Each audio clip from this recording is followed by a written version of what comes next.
ये भी कुलाचार में कहलाता है। आप किसी भी जापानीज में चले जाइए, जापान कंट्री में चले जाइए, आप बुद्धों के मंदिर भारत के अंदर देख लीजिए, वो लकड़ी के बना करके ऐसा वी शेप में, यू शेप में, हाफ यू शेप में बनाते हैं मंदिर। क्या है कि हमारे यहाँ का बिल्डिंग स्ट्रक्चर मटेरियल भी बिल्कुल अलग है। मतलब दूर से देख करके किसी शुद्ध जैन व्यक्ति का मकान पहचाना जा सकता है कि ये जैन का मकान है। हमारे यहाँ का सिंबल अलग है। हमारे यहाँ का फ्लैग हमारे मकान के ऊपर लगा रहता है, ऊपर एक छोटा सा डोम जैसा बना रहता था, उसमें ध्वजाएं लगी रहती थीं। उन ध्वजाओं से पहचाना जाता था। आप इतिहास देखिएगा कभी कि लोग आश्चर्यचकित हो जाते थे कि ये मकान है कि मंदिर है। जैनों के मकान का बाहरी स्ट्रक्चर जो होता था वो मंदिर के जैसा दिखाई देता था।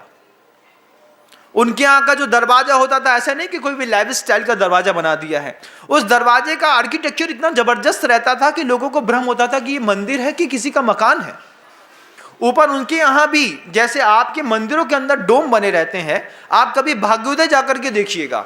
भाग्योदय में जो भाग्योदय की बड़ी बड़ी हॉस्पिटल्स हैं, उन हॉस्पिटल्स में ऊपर के स्ट्रक्चर में पूरे में डोम बनाया गया है। गुरुदेव से पूछा कि इसमें आप डोम क्यों बनवाना चाह रहे हैं, डोम क्यों बना रहे हैं? बोले ये हमारे जैन कॉन्स्टिट्यूशन का बिल्डिंग स्ट्रक्चर मटेरियल है, हमने उसके अकॉर्डिंग वहां पे भाग्योदय की हॉस्पिटल बनाई।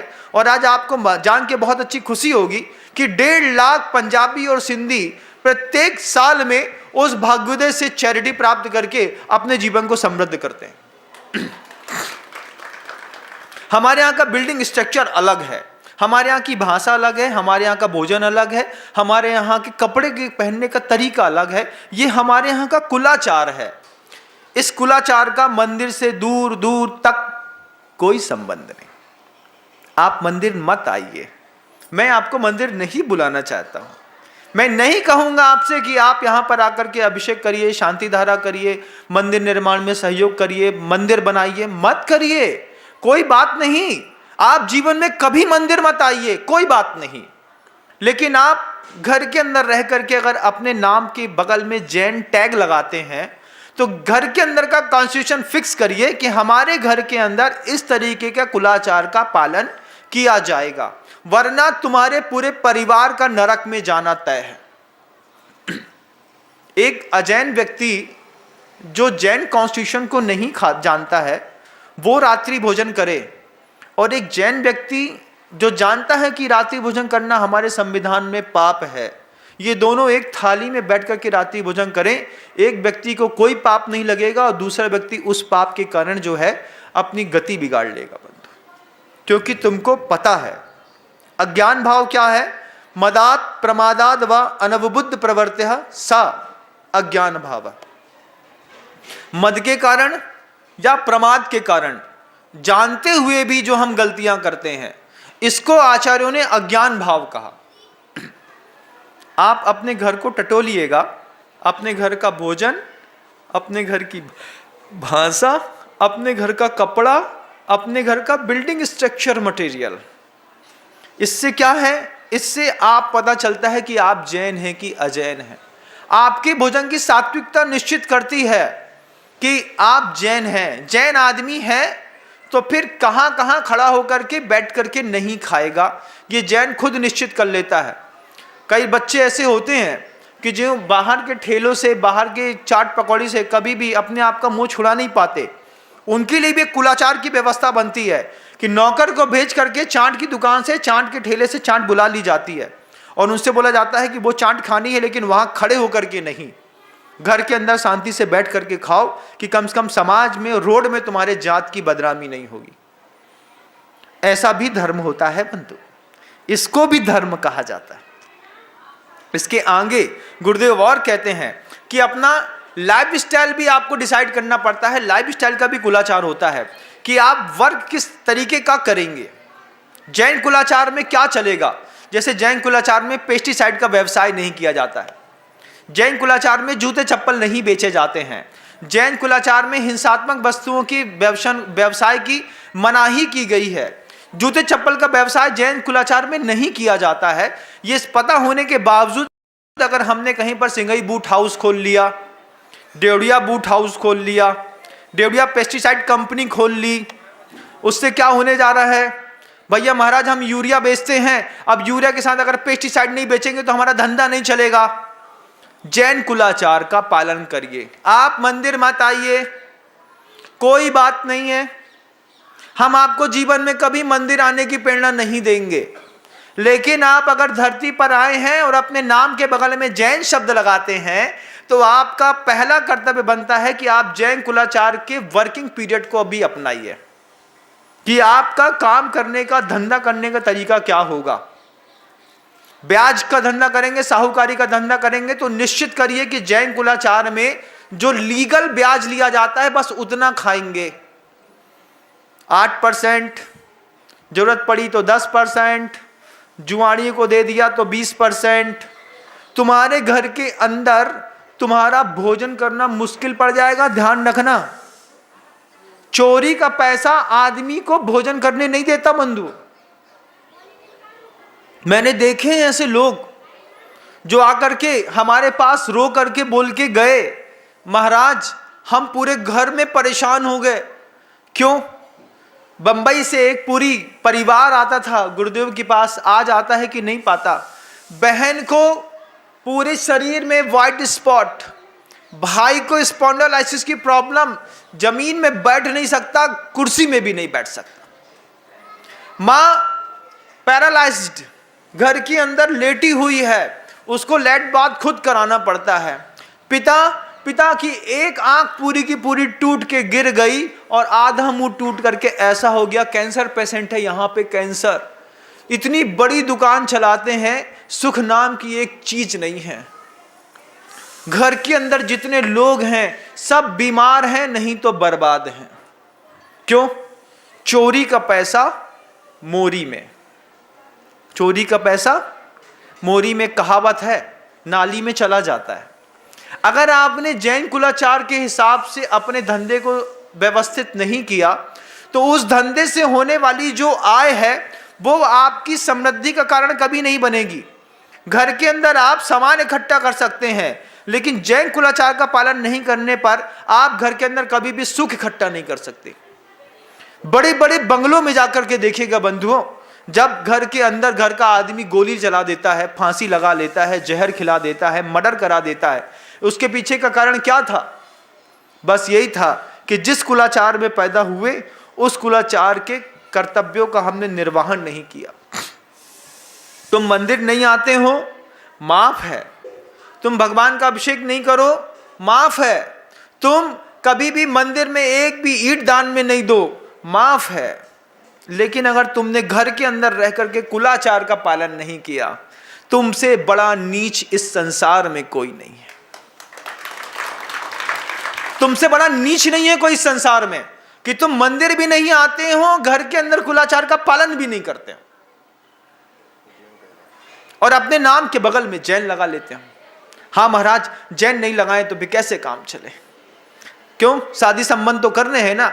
अरे शादी संबंध में भी तुम इतने बड़े गिरे हुए हो गए कि जैन कुलाचार का पालन घर में नहीं करते, मंदिर में आकर के ठेकेदारी दिखाते हो और अपनी लड़की नीच कुल के लोगों को देते हो, जिनके यहाँ दारू पी जाती है, शराब पी जाती है, मांस खाया जाता है, और लोग चला करके अच्छा रिसेप्शन करते हैं, पूरी समाज को बुलाते हैं, खिलाते हैं, पिलाते हैं और हम उनका समर्थन कर देते हैं।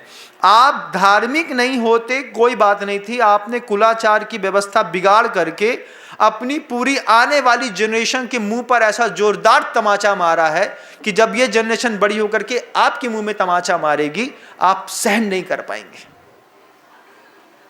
क्या करें महाराज, लड़की 21 साल की थी, मान नहीं रही थी। यहाँ पे आके बोलते हो, वहाँ पे अरे बेटा डोंट वेरी, हाँ मैं ना तेरा पापा है ना, तेरा पापा तेरे लिए सब करेगा, तू चिंता मत कर, हम सेटिंग करते हैं। हाँ भाई साहब आ जाओ, आप देख लेते हैं। अब दादी नहीं मानी तो दादी को समझाया, दादाजी नहीं मानी तो दादा को कन्विंस किया। यहाँ पे आके महाराज के सामने, महाराज ऐसा देखो ड्रामेटिकल ना ड्रामा करते हैं यहाँ पे आकर के। मैं क्या करता महाराज, घर की कोई मेरी बात नहीं मान रहा था, लड़की भगने की मरने की धमकी दे रही थी, हमने कर ली। और फिर वहाँ जाकर के घर के अंदर देखो सब सेट कर दिया मैंने, महाराज भी सेट कर दिया, फैमिली भी सेट कर दिया, अपना बच्चा भी सेट कर दिया, सब खुश है। इस तरीके का जो ड्रामा करने वाले जो कौम होती हैं या समाजें होती हैं, उससे अच्छा तो उसको अपनी जैन कास्ट, जैन शब्द हटा देना चाहिए ना। आप जैन हटा दीजिए, कोई दिक्कत नहीं है। आप अपने नाम के आगे सुरेंद्र, नरेंद्र, बीरेंद्र, देवेंद्र कुछ भी बोलिए, कोई दिक्कत नहीं। आप जैन शब्द हटा दीजिए। समाज अगर ऐसे लोग का विरोध नहीं कर पा रही है तो समाज इतना निर्णय ले ले कि आज के बाद अपने नाम के आगे तुम जैन बस मत लिखना। तुम्हारा जैन समाज में व्यवहार भी चलता रहेगा और हम खुश भी रहेंगे। तुमने अगर इस तरीके की हरकतें की तो बस बगल में जैन लिखना बंद कर दो। अब तुमने जैन पेस्टिसाइड की दुकान ही खोल ली, शर्म करो थोड़ा सा, जैन कुलाचार का पालन तो करो। पैसा कमाने के लिए जितना शेयर मार्केट में पैसा गिरता है, इतना उससे ज्यादा तो यहां पर आदमी गिर जाता है बंधु। आचार्य कहते हैं भाषा, भोजन, कपड़े, building structure, lifestyle, work, transportation के साथ साथ सोशल इंटेंशन भी आपका कैसा है। आचार्य से देखते हैं सामाजिक व्यवहार क्या करते हैं आप, किस तरीके से आपने सामाजिक व्यवहार में आप अपने एक दूसरे का लेन देन करते हैं, व्यवहार करते हैं, विचार करते हैं। इन सब चीजों के लिए कहा बिलीफ सिस्टम अपने आप का क्या है। आर्ट, आपके यहाँ की आर्ट क्या है जो आपके रिलीजन्स में आपके कुलाचार का पालन कराती है। बिलीफ सिस्टम आपके यहाँ 5 प्रकार का है, हिंसा, झूठ, चोरी, कुशील और परिग्रह। इन 5 चीजों में आपको विश्वास है कि नहीं है। आप हिंसा को हिंसा मानते हैं कि नहीं मानते हैं? नहीं महाराज, हम हिंसा को हिंसा भी नहीं मानते। हम चोरी को चोरी नहीं मानते, करने में मजा आता है। हम झूठ बोलने से हमको तात्कालिक लाभ मिलता है महाराज। परिग्रह हमारा प्रिय आराध्य देवता है, बड़े बाबा की मूर्ति के ऊपर हमारे दिमाग में पैसा बैठा हुआ है। आपका बिलीफ सिस्टम डैमेज हो गया, आपका भोजन डैमेज हो गया, आपका ड्रेसिंग सेंस डैमेज हो गया, आपका फैमिली स्ट्रक्चर डैमेज हो गया, आपके यहाँ की सारी चीजें डैमेज हैं। आप अपने आप को जैन भी कह रहे हैं। ये कैसे जैन है इस संसार के? आगे गुरुदेव कहते हैं सिर्फ इतना ही नहीं है, आपके यहां का म्यूजिक क्या है। मतलब सोचिए कि कुलाचार का म्यूजिक डिसाइड है। कहीं गजल चलती है, कहीं सूफियाना अंदाज चलता है, कहीं पे अरदास होता है, कहीं पे कीर्तन होता है, कहीं पे कुछ होता है। जैन कुलाचार में क्या होता है? आपके यहाँ का म्यूजिक सिस्टम क्या है आप बताइए। आपका म्यूजिक सिस्टम ये है कि आप जो जितने भी बॉलीवुड के जो गाने हैं, उन बॉलीवुड के गानों के ऊपर आचार्य सी का नाम के या किसी और के नाम का आपने बना दिया और कैसेट फंसा दी, बस शुरू हो गए ले धमाधम तेरी नजर बल्ली है, गुरुदेव के नाम पे बना दिया। ये म्यूजिक सिस्टम नहीं है आपके यहाँ का। आपके यहाँ का म्यूजिक कॉन्स्टिट्यूशन भी है कि हमारे घरों के, जैसे आप कभी पास्तों में चले जाइए, अफगान में चले जाइए, पाकिस्तान में चले जाइए, उनके घरों के अंदर सूफियाना चलता है, उनके यहाँ गजलें चलती हैं, किसी के यहाँ अरदास चलती है, किसी के यहाँ कीर्तन चलता है, किसी के यहाँ भजन चलता है। जैन समाज का म्यूजिक बिलीफ सिस्टम में कुलाचार क्या है? स्तोत्र पाठ है कि आपके यहाँ के भजन है, भूधरदास जी के भजन है, किसी और अच्छे पुराने संतों के, रविदास जी के भजन है। उन भजनों को आप तो कभी भूल भी गए।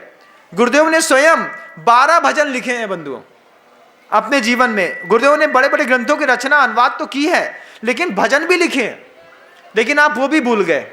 आपका बिलीफ सिस्टम म्यूजिक में भी डैमेज। आपके यहाँ का म्यूजिक सिस्टम के साथ साथ आपके कुलाचार में नृत्य की भी एक स्थितियां हैं। हम डांस करेंगे तो कौन सा करेंगे? फोक करेंगे, क्लासिकल करेंगे, पंजाबी करेंगे, गरबा करेंगे। आप देखिए मारवाड़ी लोग गरबा करना पसंद करते हैं। वो उनका क्या है? वो उनका रिलीजियस डांस है। तो जैनों का रिलीजियस डांस क्या है? मंदिर के अंदर 7 बजे आते हैं, अच्छे से आरती करते हैं, प्रभु पतित पावन में अपावन चरण आयो शरण जी प्रभु। कितने इतने अच्छे से वहां पर आते हैं, अपने वहां पर बैठ करके नृत्य करते हैं, आरती करते हैं, सब अपने तरीकों से भगवान की नृत्य सेवा करते हैं और चले जाते हैं। हमारा कुलाचार में अब वो भी खत्म है। और क्या खत्म है यहाँ पर बोलते हैं तो गुरुदेव कहते हैं कि आपके यहाँ की फेस्टिवल गैदरिंग भी आपका कुलाचार है। महावीर जयंती निकल रही है और घर के अंदर बैठ करके हम चाय पी रहे हैं, समोसे खा रहे हैं, चटनी खा रहे हैं, कहीं कुछ कर रहे हैं। तो देखिए, आप सोचिएगा कि जिन लोगों के अंदर इतने आचारों की पवित्रता नहीं है, वो अपने फेस्टिवल में कितनी गजब की गैदरिंग करते हैं। भले उनके उस गैदरिंग में सड़कों में खून बहता हुआ दिखाई दे जाए, लेकिन मजाल है कि अपने किसी भी फेस्टिवल गैदरिंग में उनका एक भी बंदा उनके घर के अंदर बैठा हुआ हो। एक भी बंदा घर के अंदर बैठा नहीं मिलेगा। लेकिन जब आपके यहाँ का जितना भगवान का मोक्ष कल्याणक मना रहे हो, आप महावीर जयंती मना रहे हो जो अभी आने वाली है 3 अप्रैल को, उस समय आपकी फेस्टिवल गैदरिंग ये डिसाइड करती है कि हम भले धार्मिक हैं या नहीं है, लेकिन गैदरिंग के मामले में अपने कुलाचार का हम पालन कर रहे हैं। आधे लोग जॉब पे गए हैं, पिताजी दुकान में बैठे हैं, 12 बजे के बाद लड़के को यह काम करना था तो मैं अपने काम कर रही थी। भगवान ने अपना डोल उठाया और खुद निकल करके घूम फिर करके 10, 20, 50 नारियल लेकर के 200-400 रुपया लेकर के भगवान मंदिर में वापस आकर के बैठ गए। इसके लिए भगवान को रोड पे निकाला था कि वो भगवान के निमित्त से तुमने अपनी यूनिटी पूरी दुनिया को शो करी थी कि हमारी शालीनता, हमारे संस्कार, हमारा नृत्य, हमारा डांस, हमारा भोजन, हमारा बिलीफ सिस्टम, हमारा कपड़ा, हमारी भाषाएं, आप एक साथ एक जयंती में सब देख लीजिए, आपको विश्वास हो जाएगा जैन कितना खूबसूरत होता है, कितनी खूबसूरत व्यवस्था है कुलाचार की। मैं आपसे मंदिर आने को नहीं बोल रहा हूं, पूजन अभिषेक की बात नहीं कर रहा हूं, धोती दुपट्टे की बात नहीं कर रहा हूं, मैं आपसे दान की बात नहीं कर रहा हूं, मैं आपसे आपके घर के अंदर होने वाले कुछ कॉन्स्टिट्यूशंस रूल्स की बात कर रहा हूं कि अगर आप धार्मिक नहीं भी हैं तो भी आप अपने घर के अंदर इस तरीके का सिस्टम मैनेज करिए, नहीं तो आपका घर डैमेज हो जाएगा। आपको मेरी बात समझ में आ रही है? आ रही है? दुनिया में सुनने वाले लोगों को भी आ रही है। गुरुदेव आगे भी कहते हैं कि इतना ही नहीं है, इसके साथ साथ वैल्यूज, कम्युनिकेशन स्टाइल भी क्या है, सिंबल्स क्या है आपके यहाँ के, कि आपके घर के बाहर जो है एक पचरंगा झंडा लगा रहेगा, उस झंडे से समझ में आएगा कि ये जैन परिवार का घर है। तो दुनिया में कोई भी व्यक्ति कहीं भी जाए, दिल्ली का आदमी जबलपुर आ जाए या जबलपुर का आदमी यहाँ पे हैदराबाद पहुंच जाए, लेकिन अगर जैन के घर के बाहर अगर पचरंगा झंडा लगा है, अहिंसा परमो धर्म शब्द लिखा हुआ है, ये सिंबल बताता है कि भैया तुम दुनिया में कहीं से भी आए हो, अगर तुमको शुद्ध भोजन करना है तो दरवाजे की एक बेल बजा दो और अंदर घुसाओ, तुमको शुद्ध भोजन मिल जाएगा। भाइयों का, जैन भाइयों का पूरी दुनिया में कितना जबरदस्त भाईचारा होता। अब यहाँ से कोई यहाँ का व्यक्ति जो है, अभी मान लीजिए भोपाल में या इंदौर में या बंबई में खरीदी करने जाए, अब उसको व्रती है और भूख लगी है, तो वो कहाँ ढूंढे भैया? कुछ नहीं महाराज, 2 दिन का उपवास किया, अपना धंधा किया और चले आए। लेकिन अगर मान लीजिए पूरी दुनिया में हर समाज, हर जैन धर्म के व्यक्ति के घर के बाहर एक उसका फ्लैग लगा होता, तो कोई भी व्यक्ति कभी भूखा नहीं रहता, कोई जैन पूरी दुनिया में भूखा नहीं रह सकता। आपके थोड़े से एक सिंबॉलिक सिस्टम के कारण कि जो आपका फ्लैग है, उस फ्लैग को लगा करके आपने बता दिया कि जैन का घर है, कोई भी व्यक्ति बाहर का है, व्रती है, इतना तो बोल ही देगा, भाई साहब भोजन न सही कम से कम शुद्ध पानी तो छना मिल जाएगा ना। जब आपको इससे आपको छना पानी मांगेगा तो हम दूध और खीर और रोटी और पूड़ी तो अपने आप दे देते हैं कि तुम हमारे घर में लोग पैसा मांगने आते थे, हमारे घर में लोग गाली देने आते थे, तुम हमारे घर में झंडा देख करके शुद्ध पानी मांगने आए हो, हम तुमको भोजन करा के नहीं भेजे तो हमारे ऊपर धिक्कार है। कितनी सुंदर बात होती।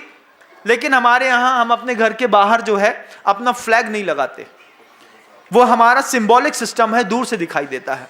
हमारे घर के स्ट्रक्चर से, हमारे फ्लैग से, बिलीफ सिस्टम से समझ में नहीं आता क्या है। हमारे यहाँ पहले पगड़ी पहनी जाती थी, अब वो हमारे यहाँ बंद हो गई। टोपी उतार करके, पिताजी ने टोपी उतार करके दामाद के पैर में रख दी। आज से 25 साल पहले की बात बता रहे हैं बंधुओं, जब बहुत ज्यादा गुंडागर्दी चलती थी शादी के मामलों में। कैसी गुंडागर्दी? कि भैया जब तक मोड़ा को 20,000 की राजदूत ना दे दो तब तक मोड़ी को ब्याह ना हुई है।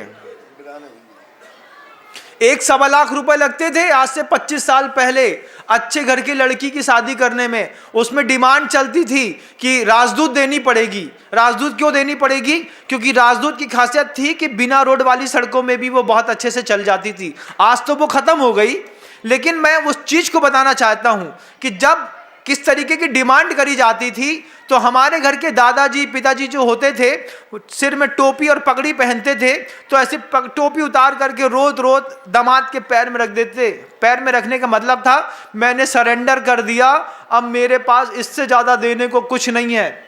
उसके बाद कई जगह संबंध टूट जाते थे और कई जगह संबंध बन जाते थे कि पिताजी आप इतना मत झुको, हम संभाल लेंगे।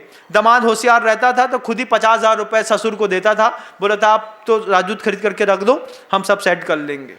ये भी होशियारी होती थी, लेकिन हमारा का सिंबॉलिक सिस्टम में हमने पगड़ी बंद कर दी। अब क्या करें, अब कुछ नहीं है, अब जमाना कुछ अलग ही है। तुम मांगो, लड़की खुदे उठा के धमाका देती है, बोलते नहीं करनी हमको तुम्हारे घर के अंदर शादी वादी, तुम हमारे पिताजी से पैसे मांगते हो। अब तो जमाना इतना पलट गया बंधुओं कि हमको अब मांगना नहीं पड़ता, अब तो लड़की लाने के लिए पैसा देना पड़ता है कि हम खुद खर्चा करेंगे 20 लाख, तुम्हारी लड़की अच्छी है तुम दे दो। ये क्या है, आपके यहाँ का सिंबॉलिक सिस्टम है, आपके यहाँ का रिवाज चलता है।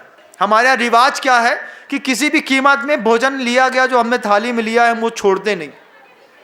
छोटा सा रिवाज है, कितना जबरदस्त है। और उसके बाद बोलते हैं फाइन और पनिशमेंट का आपके कुलाचार में कोई तरीका भी है कि मान लीजिए तुमने झूठ बोला है, मान लीजिए तुमने हिंसा कर दी है, चोरी कर दी है, परिग्रह ज़्यादा संचय कर दिया है, तो आचार्यों के पास जाकर के उसका पनिशमेंट लिया जाता है, जिसको आप प्रायश्चित कहते हैं, पश्चाताप कहते हैं। लेकिन ये भी बंद कर दिया, आप मंदिर जाएं या नहीं जाएं, मैं आप सबसे कहना चाहता हूं कि आप अपने कुलाचार का पालन जरूर करिए, क्योंकि अगर आपने अपने कुलाचार का पालन नहीं किया तो आपके पूरे घर को बर्बाद होने से कोई नहीं बचा सकता। बंधु बताओ, इस पूरे प्रवचनों में कौन सा धार्मिक सिद्धांत आपके जीवन को धक्का मार रहा है? मंदिर जाने की, मंदिर बनाने की, दान देने की कोई बात नहीं है, लेकिन अगर आपने कुलाचार का पालन नहीं किया बंधुओं, तो सोचिए आपका फैमिली स्ट्रक्चर कितना डैमेज होता है। आज हमारे घर के अंदर कुछ नहीं है, आज हमारे घर के अंदर रोक टोक नहीं है कपड़ा पहनने की, भोजन करने की, गाड़ियां खरीदने की, स्ट्रक्चर बनाने की, बाहर जाने की, लेट नाइट पार्टी करने की। हम किसी चीज में अपने बच्चे को रोक ही नहीं सकते हैं। तो फिर क्या कर रहे हैं आप कि आप अगली जनरेशन को कुछ भी दे करके नहीं जा रहे हैं, जबकि ये पुलाचार जो है जनरेशन टू जनरेशन ट्रांसफर किया जाता था कि पिता खुद करते थे, दिखाते थे, सिखाते थे, अगली पर्याय में जाता था, फिर अगले में जाता था, फिर अगले में जाता था। हमने अपनी व्यवस्थाओं में भूल गए हैं। चूंकि आपका समय हो गया, इसलिए मैं अपने शब्दों को विराम दे रहा हूं।